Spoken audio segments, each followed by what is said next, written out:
Boletim Coppola.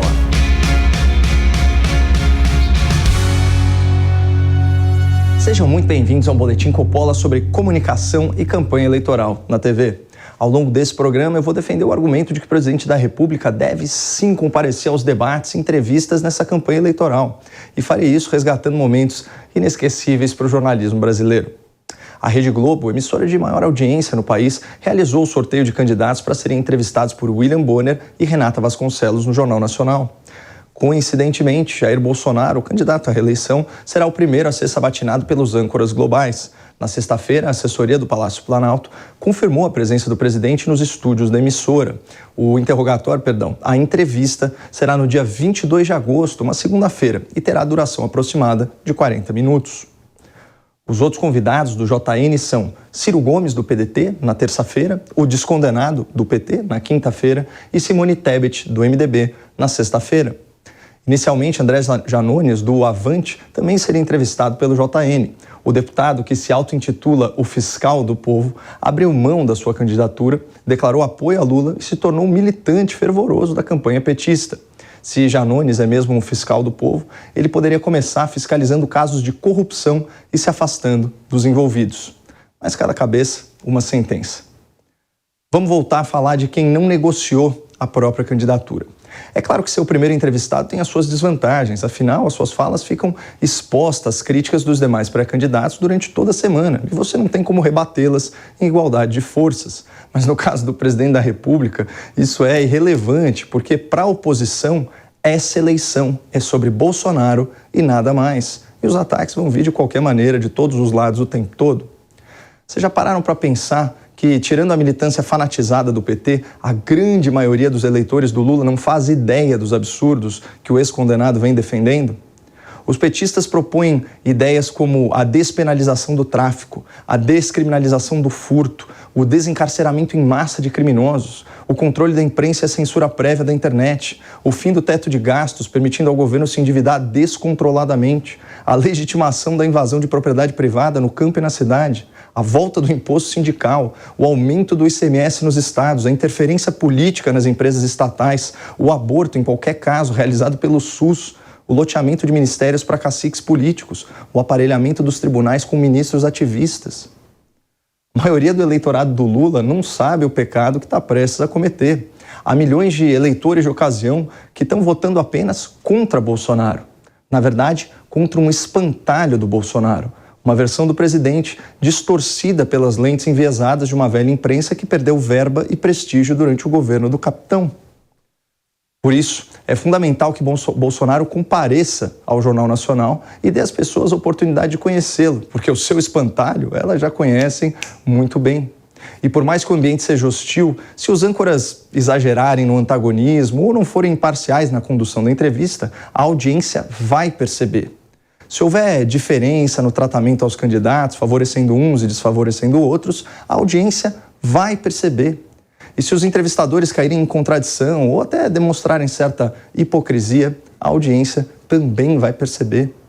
Quem não se lembra da resposta desconcertante do Bolsonaro ao time da Globo News lá em 2018, quando ele foi insistentemente questionado sobre a natureza do regime militar? Na ocasião, o jornalista perguntou: como é que nós podemos imaginar que o senhor, como presidente da República, não vai fazer atos ditatoriais, já que o senhor não considera que houve ditadura no Brasil? Eis a resposta de Bolsonaro. Olha, quem sempre quis o controle social da mídia foi o PT, não fui eu. Uma das marcas de uma ditadura é ter uma imprensa única, mas a TV Globo nasceu em 1965, a revista Veja nasceu em 68. E permita uma coisa, eu quero elogiar, saudar a memória do senhor Roberto Marinho, fundador do Grupo Globo. Editorial de capa do jornal O Globo, de 7 de outubro de 1984. Abro aspas para o senhor Roberto Marinho. Participamos da Revolução de 1964, identificados com os anseios nacionais de preservação das instituições democráticas ameaçadas pela radicalização ideológica, greves, desordem social e corrupção generalizada. Fecha aspas. Sobre Roberto Marinho, o senhor jornalista acha que ele foi um democrata ou um apoiador de ditadura? Cumpre ressaltar que esse entrevistador nunca respondeu a pergunta de Jair Bolsonaro sobre o viés democrata do fundador do Grupo Globo, o falecido Roberto Marinho. E só para que fique bem registrado, eu particularmente acredito que houve sim uma ditadura no Brasil durante a vigência do Ato Institucional número 5 e suprimiu direitos e garantias fundamentais por muitos e muitos anos. Mas a própria Folha de São Paulo, uma publicação militante da esquerda, chegou a se referir a esse período de governo dos militares como dita branda. E fez isso em razão da relativa liberdade gozada pela imprensa, pelos políticos e pelos cidadãos, mesmo nos períodos de exceção. Absurdo mesmo é ver lideranças do PT, do PSOL e do PCdoB classificarem a Venezuela, por exemplo, como democracia, mesmo com o governo do país perseguindo, torturando e matando opositores políticos às centenas em pleno século XXI.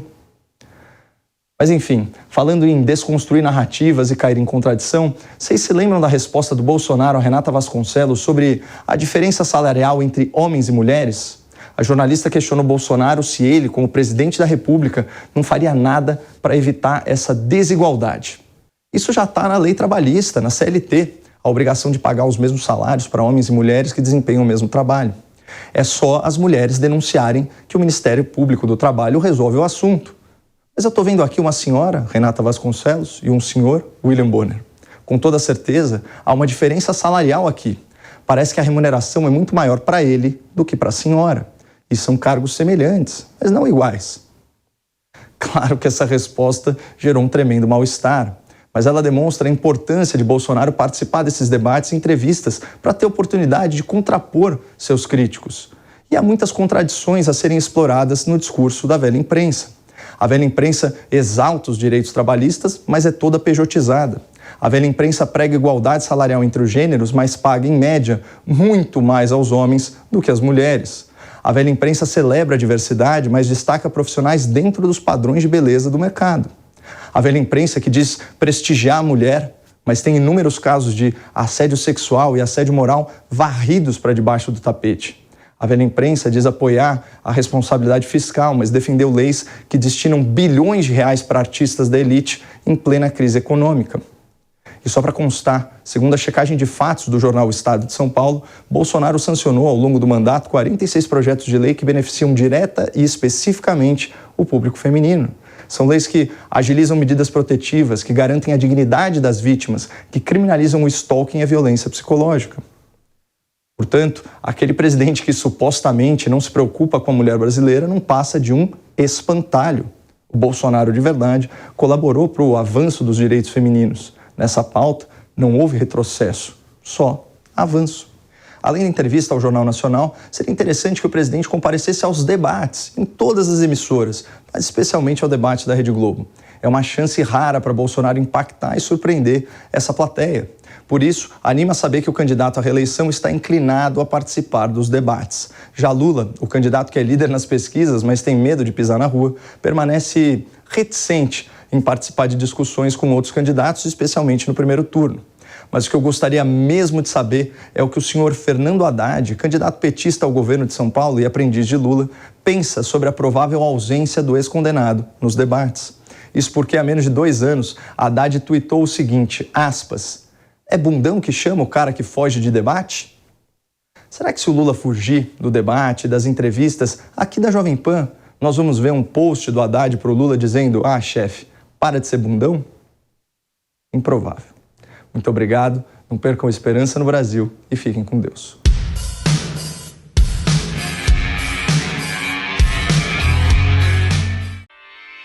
Realização Jovem Pan News.